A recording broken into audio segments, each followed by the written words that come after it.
nararamdaman mo. Iba yung kasayahan na mararamdaman mo kapag alam mo na nakatulong ka sa iba, nakapag-share ka sa iba, kahit na kahit na meron kang mga dininay sa sarili mo, yung halimbawa, yung meron ka, instead na gamitin mo sa sarili mo, gagamitin mo pa para sa ibibigay mo pa para sa iba. Ang sarap ng pakiramdam na ganun. At doon daw po natin nasusumpungan yung kapahingahan, yung rest, yung kasiyahan, yung kaligayahan na hindi natin masusumpungan sa iba pang mga bagay. No? Sabi ng Panginoon, Christ declares, take my yoke of restraint and obedience upon you. Yung palang yoke na yon is yoke of restraint and obedience. Na po, and ye shall find rest unto your souls. So, pag alam mo na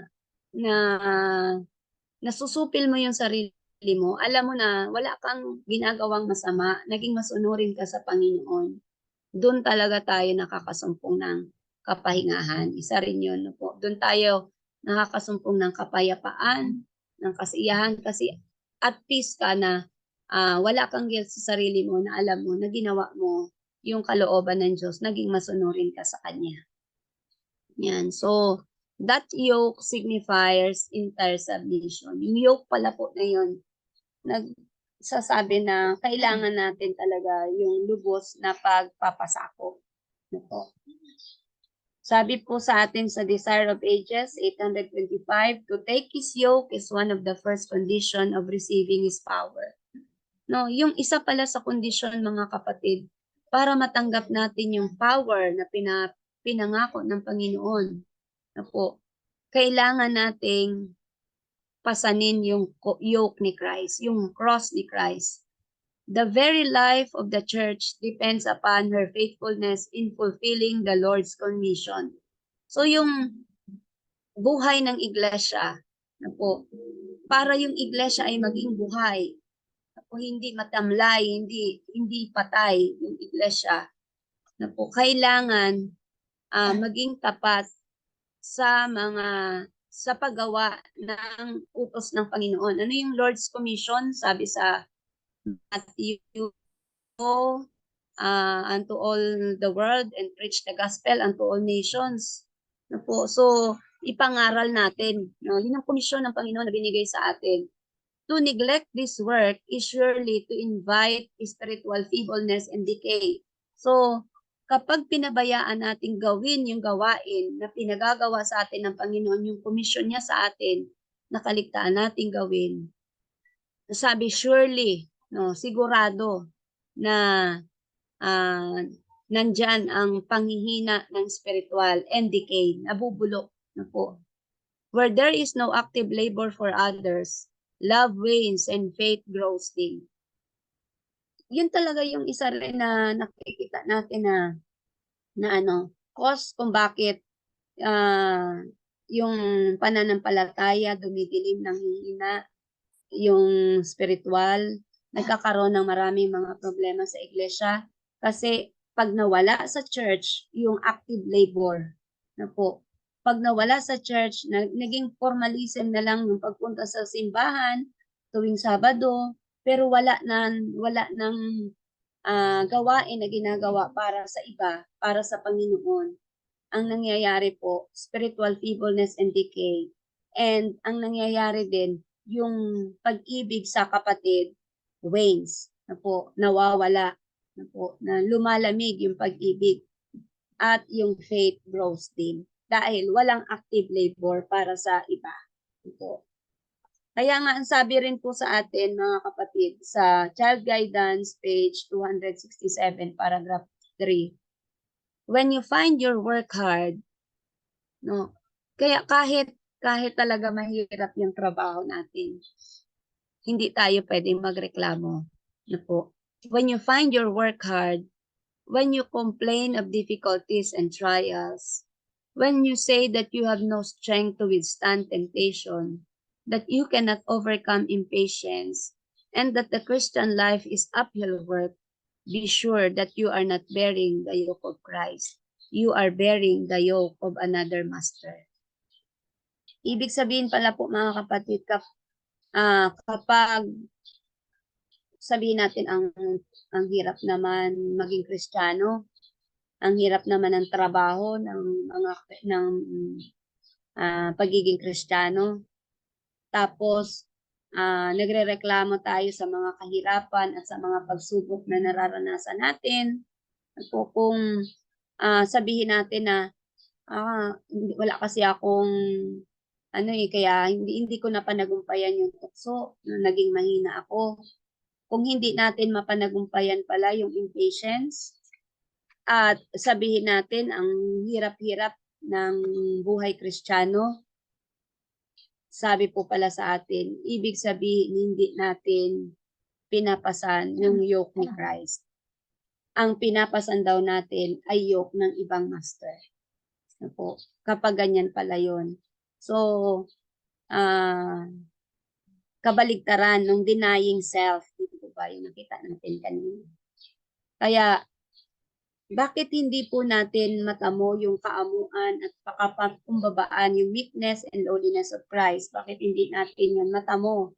Po, hindi natin, hindi makita sa atin. Po, sabi sa In Heavenly Places 236, the heavenly universe looks upon an absence of meekness and lowliness of heart. Nakita ng langit na kulang o wala yung meekness and lowliness of heart. Ano po ang reason? The self-exaltation, the feeling of swelling importance makes the human agent so large in his own estimation that he feels that he has no need of a savior, no need to wear Christ's yoke. So, kaya pala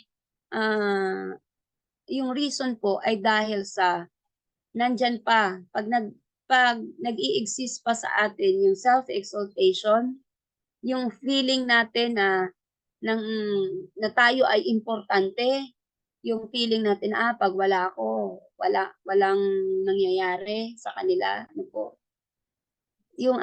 Kumbaga yung magkaroon tayo ng malaking pananaw sa ating sarili, mataas na pag-estimate sa ating sarili, na parang hindi na natin kailangan ng Panginoon. Hindi na natin kailangang pasanin yung cross. Yun ang reason. Kaya po, hindi natin matamo yung sinasabi sa Matthew 11:28 and 29, learn of me, for I am meek and lowly of heart. Hindi natin napag-aralan si Christ. Ano po? So, si Christ, alam natin, humble siya, meek siya. Ano po? Yun talaga yung goal na aabutin po natin. Na maging kagaya talaga ni Christ. Ano po? Na mawala sa atin yung masyadong pagpapahalaga sa sarili, yung mataas na pag-estimate sa ating sarili, po yung pagtataas ng ating sarili, yun talaga yung kailangan na mawala sa atin para maabot natin yung lowliness and weakness of Christ. Po. At doon tayo makakasumpong ng kapahingahan. So, gaano kahalaga po yung meekness? Ang sabi po sa atin, meekness is a precious Christian attribute. The meekness and lowliness of Christ are only learned by wearing Christ's yoke. Paano natin daw po matututunan yung meekness and lowliness of Christ? By wearing Christ's yoke. No? Pasanin mo yung pamatok ni Kristo. Doon natin lang, sa pamamagitan nun, time will come, pag ginawa natin yung trabaho, yung gawain ni Christ, hindi natin namamalayan, nagiging kagaya na pala tayo ni Christ. Yan. So, sabi po dito, the Lord help us, my dear brethren and sisters, to learn the precious lessons in the schools of Christ. Kaya, yun yung ating panalangin mga kapatid, na sana tulungan tayo ng Panginoon na matutunan talaga natin yung mga mahalagang lessons sa paaralan ni Kristo. At yung mga lessons na yon na kailangan natin matutunan. Ang sabi po dito, these lessons are meekness and lowliness of heart. Yung kaamuan, kapakumbabaan ng puso na magkaroon tayo nun po sa biyaya at tulong ng Panginoon. Sa sarili natin talaga, hindi po natin yan kaya. Yan. Kailan po natin masusumpungan na magaan ang pamatok ni Christ? CTR 360, as they learn of Christ, His meekness and lowliness, they will find that His yoke is easy and His burden is light. They will not become weary in His service. So, kapag natutunan na natin yung meekness and lowliness of Christ, makikita natin, madali lang pala. Hindi pala mahirap gawin yung gawain ni Christ. Hindi pala mabigat yung yoke ni Christ. Magaan lang pala. At hindi tayo mapapagod na gawin yung kanyang gawain. Na po. Yan. Yung reason kaya nabibigatan pa tayo, nahihirapan pa tayo sa pagpasa ng yoke ni Christ, sa paggawa ng gawain niya is dahil hindi pa natin natutunan yung meekness and lowliness of Christ. Yan. Kaya ang sabi po dito, Christ Object Lesson 403, the Christian who is such in his private life, in the daily surrender of self, in sincerity of purpose and purity of thought, in meekness under provocation, in faith and piety, in fidelity in that which is least, the one who in the home life represents the character of Christ, such a one may in the sight of God be more precious than even the world-renowned missionary or martyr. So sino po yung pinakamahalaga sa paningin ng Panginoon kaysa sa mga sikat na missionary noon o mga martyr noon? Sabi niya, yung Kristiyano sa kanyang private life, sa kanyang araw-araw na pagpapasakop o pag-surrender ng kanyang sarili, sa kanyang katapatan ng layunin, kadalisayan ng kanyang pag-iisip, in meekness under provocation, in faith and piety, in fidelity in that which is least, yung tapat ka kahit sa maliliit na bagay, no, sa tahanan mo na re-represent mo si Christ, yun pala yung mga tao na mas mahalaga sa paningin ng Diyos kaysa sa mga world-renowned missionary or martyr. No po. Kaya ang sabi po sa atin, the inward adorning of a meek and quiet spirit is priceless. In the life of the true Christian, the outward adorning is always in harmony with the inward peace and holiness. If any man will come after me, Christ said, let him deny himself and take up his cross and follow me. Self-denial and sacrifice will mark the Christian's life. No, ibig sabihin pala, yung tatak ng, yung marka ng Christian's life, yung buhay ng pagiging Kristiyano, kailangan talaga nandyan ang self-denial and sacrifice. No, nakamarka na yan sa buhay ng isang Kristiyano na handa kang tumanggi sa sarili, handa kang mag-sacrifice. Ano po? So, sabi nga po sa CG 131, sacrifice is the very beginning of our work in advancing the truth and in establishing institution. Kung wala kasi po mga kapatid yung pagsasakripisyo, yung gawain ng Panginoon hindi talaga susulong, hindi mag-a-advance, hindi magpa-progress. Hindi rin tayo makaka-establish ng mga institutions, hindi tayo makakapatayo ng mga iglesia, ng mga churches, makaka-put up ng mga publishing houses kung wala tayong gagawing sacrifice. Ano po? So yun yung very beginning ng ating gawain. Sacrifice must become habitual in all our character building in this life. If we would have a building not made with hands, eternal in the heavens. So, kailangan pala yung pagsasakripisyo gawin nating habit sa lahat ng ating ugali. Sa paghuhubog natin ng ating ugali. Kung gusto natin na makapasok doon sa mga langit. So, ano naman yung sumisira sa pagiging Kristiyano, pagiging sa ugali ni Kristo, sa pagkakaroon ng ugali ni Kristo? Bakit bakit na hindi nare-reflect sa atin yung character ni Christ. Sabi po sa CS 24, selfishness has brought discord into the church, filling it with unholy ambition. Kapag nandyan yung selfishness, pag nandyan pa yung mga unholy ambition, po, yan ang sumisira sa iglesia, and selfishness destroys Christ-likeness. No? Pag talaga, alam naman natin mga kapatid, yung root ng lahat ng evil, no? Yung head ng lahat ng kasalanan, yung ulo ng lahat ng kasalanan, yung sabi sa testimonies, yung ulo ng lahat ng kasalanan, yung headings, yung head ng is selfishness. Sa selfishness, lalabas yung covetousness, o di ba, yung ambition.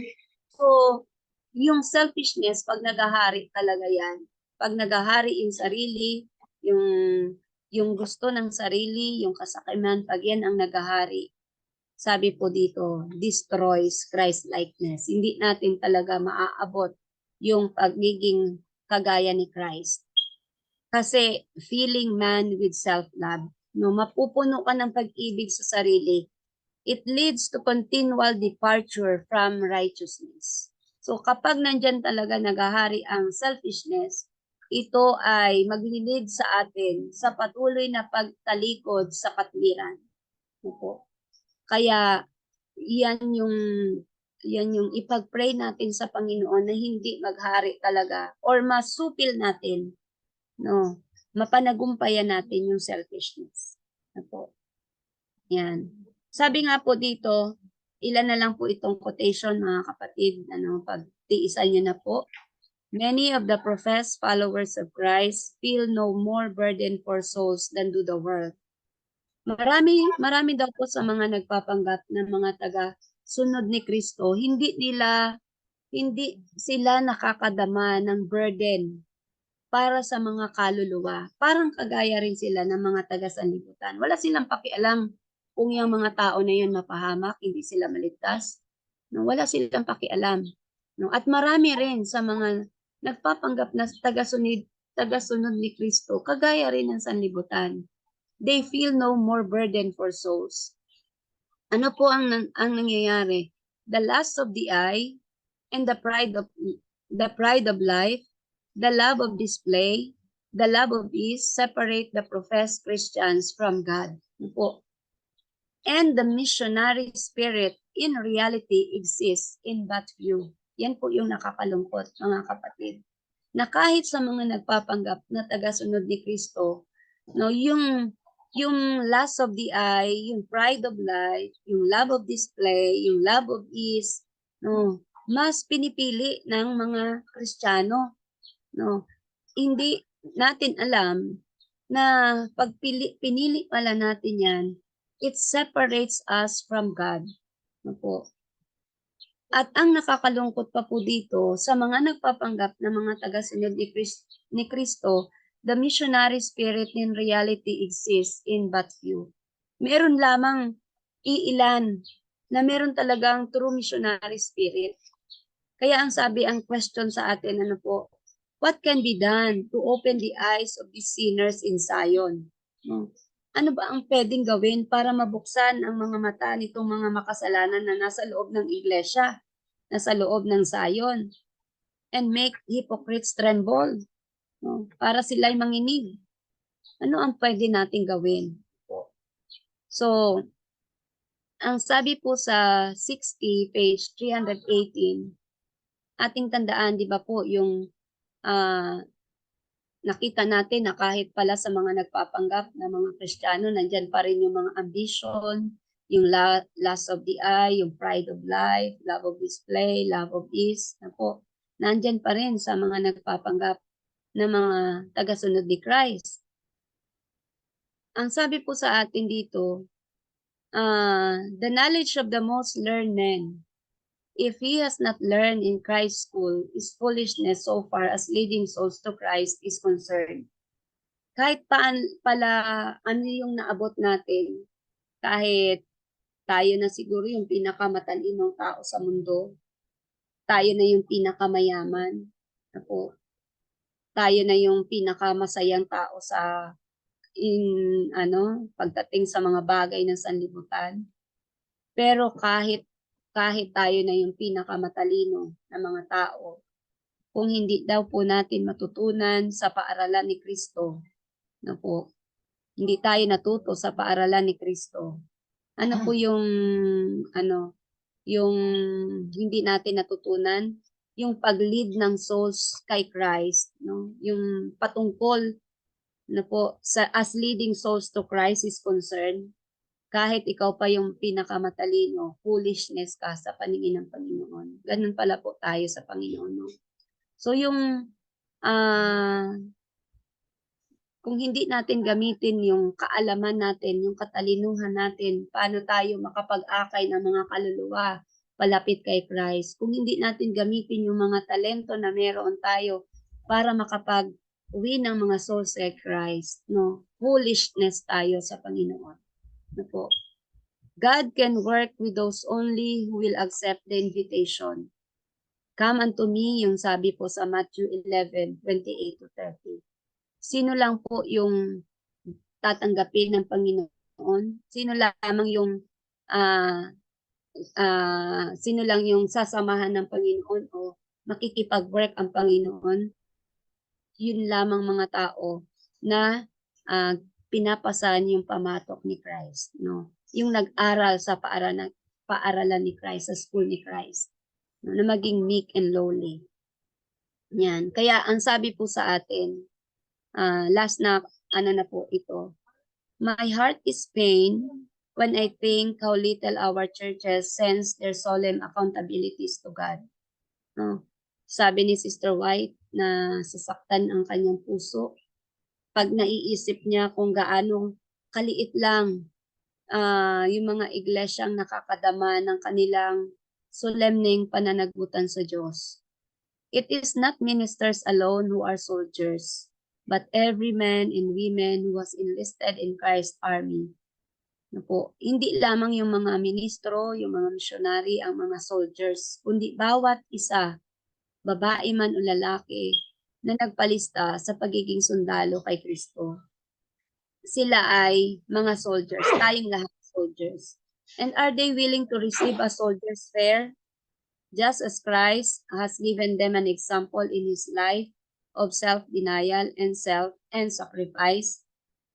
Tayo ba na mga soldiers ni Christ, willing ba tayong tanggapin yung soldier's fare natin?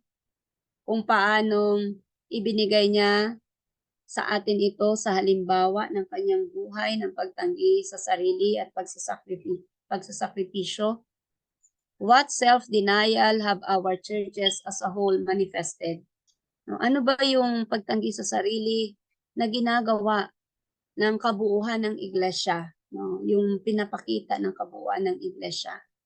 They may have given donations and money, but have withheld themselves. So hindi pala sapat na magbigay tayo ng mga donasyon ng ating pera, suportahan yung gawain ng Panginoon, kundi tayo mismo, no, tayo mismo, tinatawagan tayo ng Panginoon na tayo gumawa din tayo. May parte tayong gagawin para makapag-akay ng mga kaluluwa sa paanan ni Christ. No po. So, yan po yung ating pag-aaral ngayong umaga. Nawa po ito ay naging encouragement para sa atin at isang paalaala, isang kalakasan po para sa atin na para mapabilis yung gawain ng Panginoon. Kasi kailangan talaga natin ng self-denial and self-sacrifice. Kasi alam naman po natin, sabi doon sa Desire of Ages, na it is in our power to hasten the coming of Christ. Hindi mapapabilis yung pagbabalik ng Panginoon kung iilan lamang talaga yung gumagawa sa gawain ng Panginoon, kung hindi tayo magtutulungan para maisulong, mapalago natin yung gawain ng Panginoon at hindi tayo makapag-akay ng mga kaluluwa sa paanan ng Panginoon. Hindi natin mapabalitaan, sabi sa Matthew 24, na and this gospel of the kingdom shall be preached unto all the world and then shall the end come. So ibig sabihin po, darating lang yung katapusan ng sanlibutan, yung darating ang Panginoon, kung magawa natin bilang iglesia ng Panginoon yung parte natin na makagawa tayo sa gawain ng Panginoon. So, yan lang po mga kapatid. Pasensya na po kayo, napahaba po. Happy New Week na po.